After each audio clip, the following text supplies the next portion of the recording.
Electrical measuring instruments. So now we are going to discuss about the electrical instruments. Generally, electrical instruments are broadly classified into three types: indicating instruments, recording instruments, and integrating instruments. First of all, what is electrical instruments? It's an instrument which is going to be measured the unknown quantity, like electrical parameters, voltage, current, power. Okay, so these are all the electrical parameters.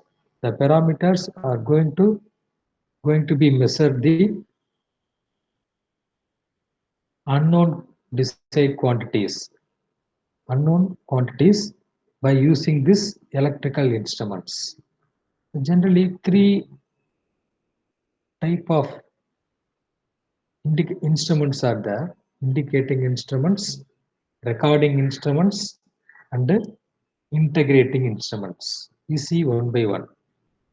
First, what is indicating instruments? So the indicating instruments, those which indicates the instantaneous value of the electrical quantity being measured at the time at which it is being measured. So their indications are given by pointer moving over calibrated dials, like ordinary ammeters, voltmeters, and wattmeters belong to this class. So what are ammeter, voltmeter, and wattmeter? Ammeters are going to measure the current value.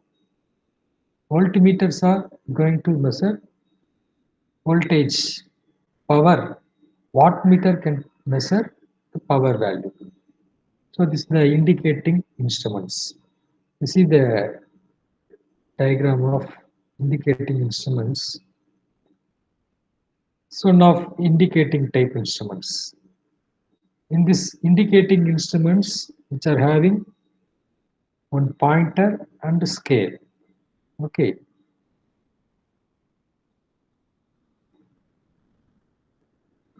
The indicating type instrument.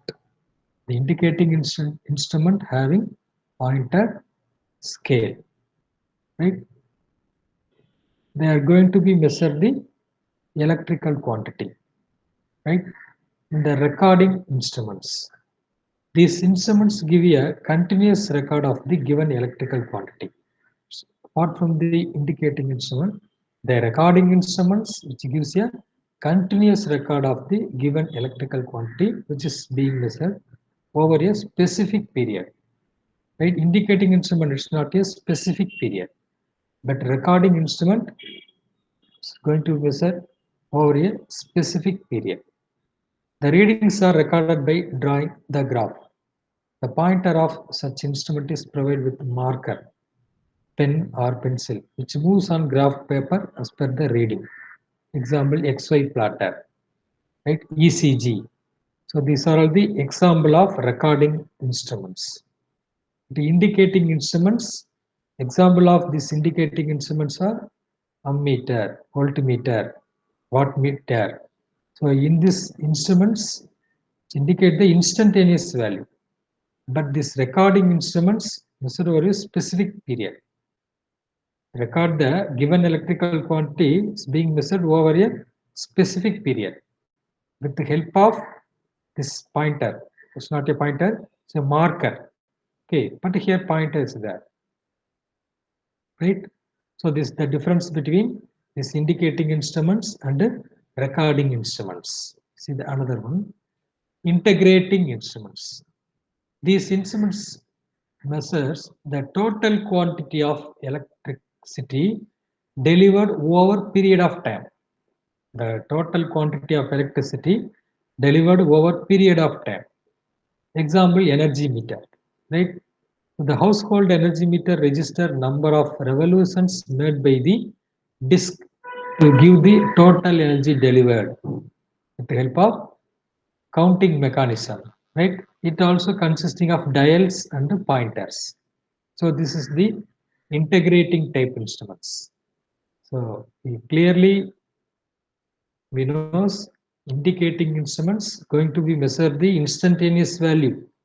Recording instruments gives a continuous record of given electrical quantity being measured over a specific period. But in this integrating instruments, it measures the total quantity of electricity delivered over period of time.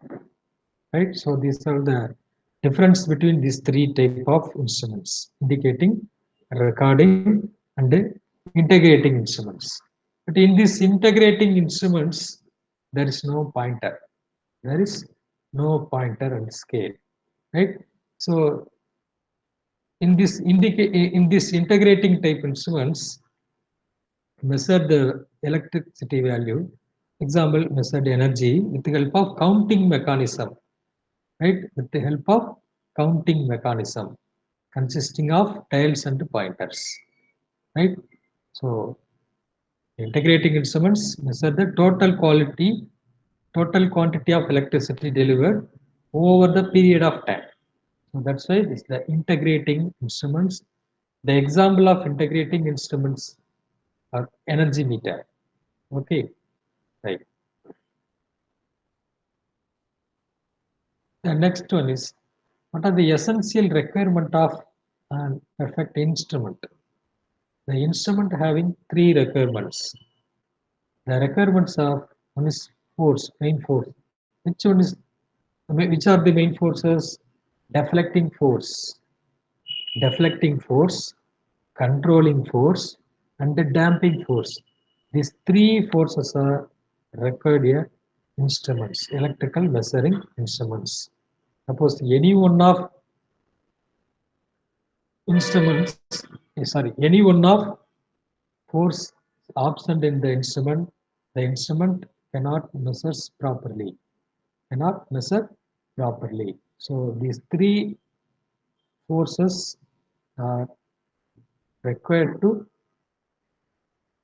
measure the desired quantity of the instrument. Right? So you see one by one what is deflecting force, what is controlling force, and damping force. The deflecting force represented by the term T. Referent force, or otherwise we can say that torque, right? Right? And the controlling force or controlling torque represented by the term Tc. The damping force, Td, or otherwise we can also use the term Td, damping force. Okay, these three forces are essential for the electrical measuring instruments. You see one by one. Deflecting force. What is deflecting force? A force required to a force required to produce a force. It's a force required to move the pointer. Move the pointer, right? The pointer inside the electrical instruments.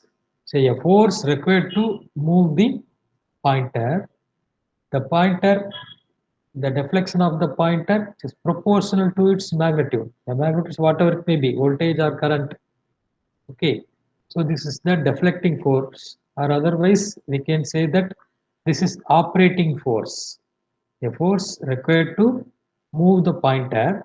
This force is proportional to its magnitude, right? So this is deflecting force. Okay, right, or operating force. And second one is controlling force. Controlling force controlling force, a force which is equal and opposite to the deflecting force. In order to make the deflection of a pointer at a definite magnitude, if this system is absent, what happens? Then the pointer will swing beyond its final steady state position for the given magnitude, and deflection will become indefinite if the controlling force is absent, right? So it brings the moving system back to zero position, and the force which causes the movement of moving system is removed. It will never back to its zero position in the absence of controlling system. It never come back to its zero position. Okay, when the controlling force is absent, the controlling force is very important for each and every electrical measuring instrument, right?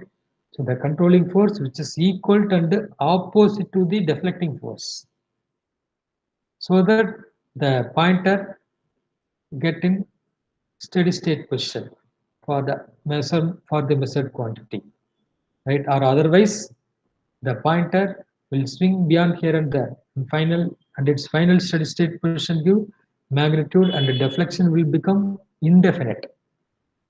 So this is for controlling force. So the controlling force indicating instruments may be provided by one of the following two methods. The controlling force by given by weighting of moving parts, that is gravity control. Weighting of moving parts, that is gravity control, by one or more springs, this spring control. The controlling force may be use either gravity control or spring control, right? So this is the spring control. This is one electrical measuring instruments. This is the scale, pointer, and the spindle. The spindles are supported two ends which are having jewel bearing, right? So this is balance weight, right? Gravity control. The balanced weight is used for giving gravity control. Here, spring arrangement is there, spring A and the spring B. This spring arrangement also gives the controlling force. So the controlling force used by either gravity control or spring control. Okay, this is for gravity control. Here balanced weight. This is balanced weight. This is controlled weight.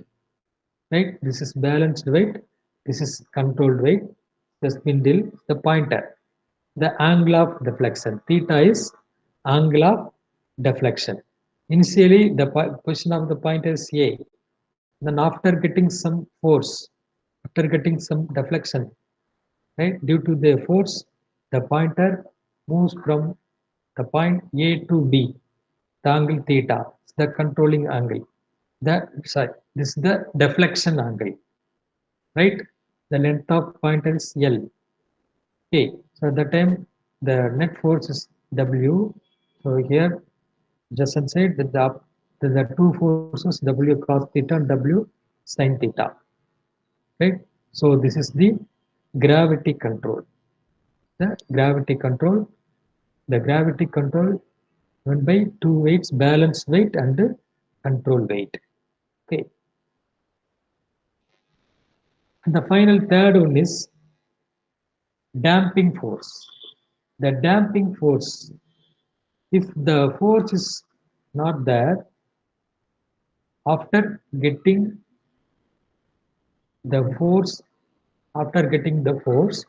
the pointer moves and holds some value.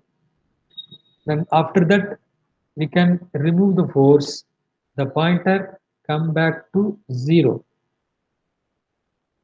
Suppose the force is not there, the pointer cannot move to the zero value. Okay, so for that arrangement, it is air friction damping. It gives damping force. The damping force entirely different from the operating force, right? It's the pointer spindle, connected to one piston. The piston is accommodated in the air chamber. Okay, so due to the air chamber force and the movement of piston, the pointer go back to its original position when the force is completely removed, right? So the supply is completely removed. The pointer goes to its original position, right? And another method is this eddy current damping. This is one arrangement. Then this one instrument, the aluminum disc, the spindle, here the pointer, the control spring.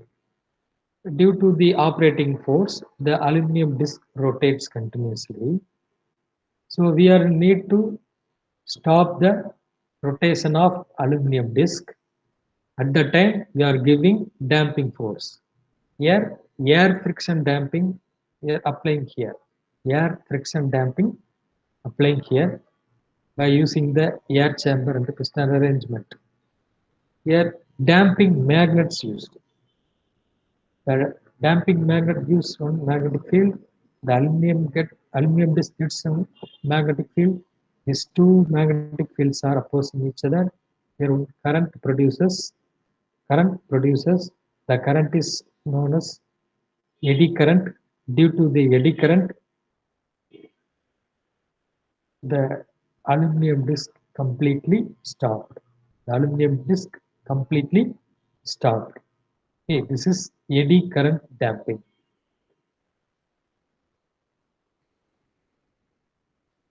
We already cleared the air friction damping. See the diagram. This is air friction damping. How it works? The piston moves in a fixed air chamber. The piston moves in the fixed air chamber. It is close to one end. The clearance between piston and wall chambers is uniform and small. This piston reciprocates in the chamber when there are oscillations. When the piston moves into the chamber, what happens? Air inside is compressed and the pressure of air developed due to friction opposes the motion of pointer. Clearly mentioned, air is present inside the chamber. The air compressed and the pressure of air developed due to friction opposes the motion of pointer. And there is also opposition to motion of moving system when piston moves out of the chamber. Thus, the oscillation and the overshoot gets reduced due to and flow motion of the piston in the chamber, providing necessary damping torque. So this helps settle down the pointer to its final steady state position very quickly with this air friction damping. Okay. I'm repeating the same, right? When the piston moves into the chamber, air inside is compressed and the pressure of air developed due to friction opposes the motion of pointer. There is also opposition to motion of moving system. When piston moves out of the chamber, the oscillation and the overshoot gets reduced due to and flow motion of the piston in the chamber, providing necessary damping torque. Okay, this eddy current. Eddy current. In this method, I'm telling already, right, aluminum disc is connected to the spindle. The arrangement of disc is such that when it rotates and it cuts the magnetic flux lines of a permanent magnet. Cuts the magnetic flux of the permanent magnet. Okay.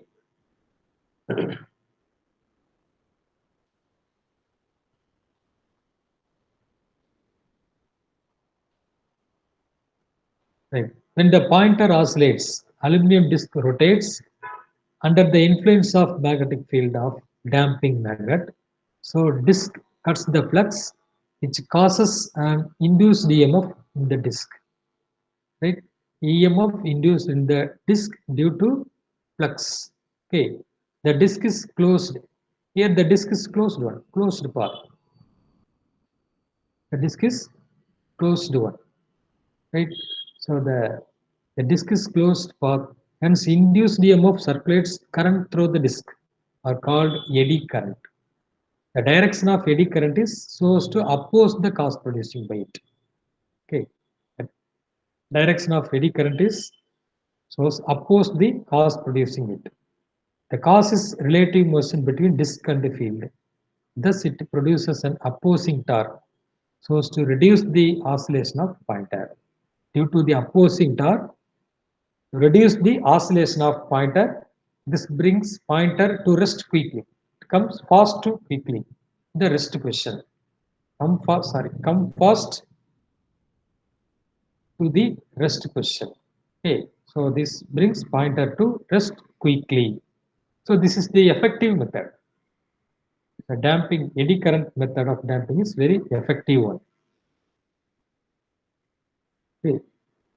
Here the flux developed by the damp magnet, the flux cuts the aluminum disc. Here the path is closed one, the current circulates through the aluminum disc. Here a closed one, the current is known as eddy current. The eddy current gives one opposing torque. Okay, so the opposing torque gives damping force. The aluminum disc gives damping force. So this produces an opposing torque and reduce the oscillation of the pointer. Right? So this brings pointer to rest quickly. Okay, this is the effective damping method.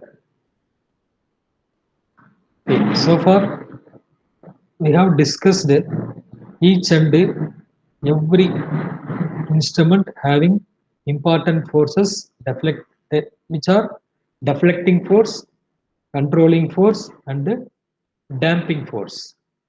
Without any one of this force, the instrument cannot work properly. If the force, any one of force is absent, the instrument cannot work properly. Okay, suppose there is no damping torque, the pointer, they cannot come to rest position. Okay, if the controlling torque is absent, the pointer oscillates and it swings beyond here and there. Right, cannot operate properly. Right, if the controlling torque is absent. If deflecting force is not there, the pointer cannot move. Right?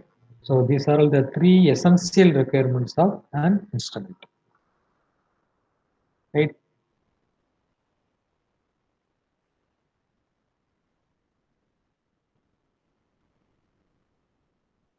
Okay. Next we discuss about permanent magnet moving coil. This is one of instrument. It's the moving coil instrument. This is the arrangement of moving coil instrument. Simply we can say that PMMC, permanent magnet moving coil instrument. Right? You see the diagram. Two magnets are there. One is North Pole and South Pole. Between two magnets, one soft iron core is there and a coil also is there. The coil is known as moving coil. The moving coil are also here moving. Right? The coil is moving here. Right? The coil is also connected with the spindle. And the pointer is also there, connected to the spindle. The end of this spindle arrangement, end of this spindle, supported by one jewel bearing arrangement. Okay, and also control springs are there. The control springs are used to give the controlling force. Okay, yeah, the coil is there. The coil also movable one. That's why they called it so moving coil. Because the spindle connected to the pointer, the whole arrangement is movable one. So the coil also connected to the spindle. Okay, right. The scale, the scale used to measure the quantity, unknown quantity, the pointer. The springs are accommodated in the two ends, which is made up of only phosphor bronze material. Okay, and this is known as jeweled bearing also. Here, aluminum frame. This aluminum frame, the coil is rounded with the aluminum frame. Okay, here the coil is movable one. The L is length of coil, T is the diameter. Okay, right. So this is the general arrangement of permanent magnet moving coil. So according to D'Arsonval principle, the current carrying coil placed in the uniform magnetic field. A coil experiences a force and gets moved, begins to move. Okay, according to the D'Arsonval principle. Here this is current carrying coil. Supply is connected to the coil and the coil produces the magnetic field. The coil gets forces. The coil moves along with the pointer. Okay. The pointer also gets deflected due to the supply, due to the operating force. The operating force is directly proportional with the either voltage or current. Okay, if supply voltage, if force increases, the deflection of the operating force increases, right? So this is the permanent magnet coil, permanent magnet moving coil. Generally, permanent magnet moving coil is used to measure the direct quantity, DC current, right? DC direct current or direct voltage. The permanent magnet moving coil. The applications are measure the direct current value. The moving iron instrument. Here there is no coil. Here only one iron is there. The iron is eccentrical shape. Okay, there is no center. Right? In this iron, this movable one, here the iron is always connected with the pointer. The pointer is controlled by one weight arrangement. So this control weight gives gravity control, right? And also on air damping chamber is there. The air damping chamber gives the damping force. The control weight gives the controlling force. The coil, the two sides are there. The two sides, the coil arrangement is there. The coil is not moving here. Only iron move. Iron can only move. The coil does not move. Now we give the supply to the coil. The coil get energized. So due to energizing of coil, the pointer, the iron get deflects. The iron is movable. So after moving the iron, the pointer get deflects. The control weight gives the controlling force. Air damping gives the damping force. Air damping chamber gives the damping force. This is the moving iron instrument. Here, two instruments are there. This PMMC, permanent magnet moving coil, moving iron instrument. These two instruments, either they can measure voltage or they can measure current. If they can measure voltage, the instrument is said to be permanent magnet moving coil voltmeter.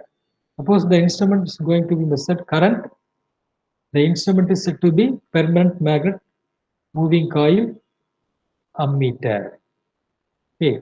Either they can measure voltage or current. If they can measure voltage, it's a moving coil voltmeter, or they can measure current, moving coil ammeter. Similarly, moving ion instruments.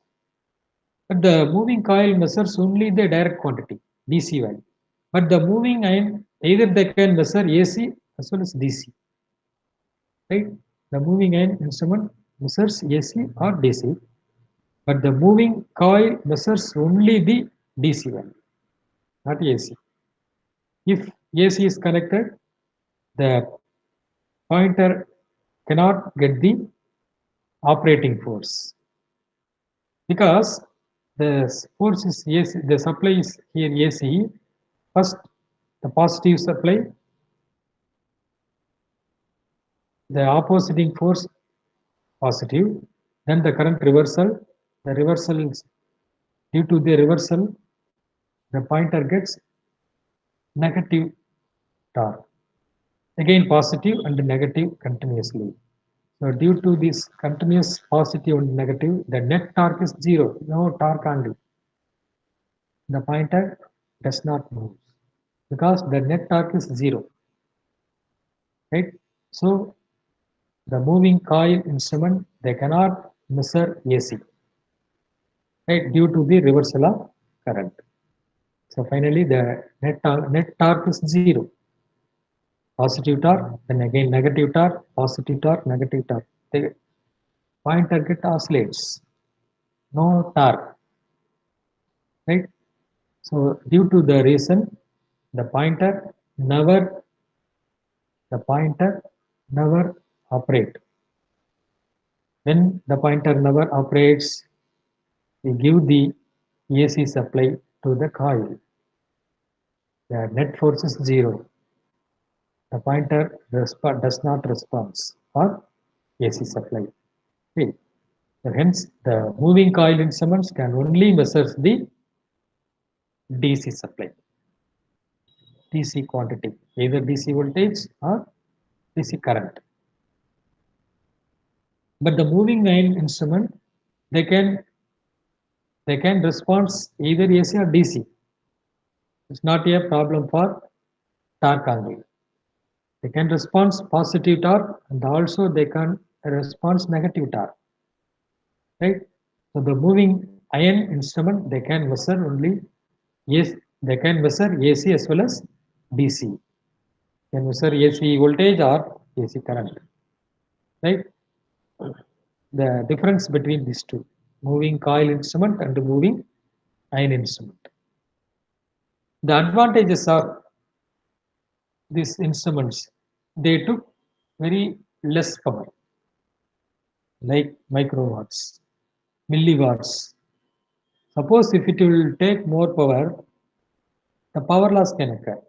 So the instruments never take the more power. They can take less power also, right? And accuracy is very, very, very important. It gives more accuracy.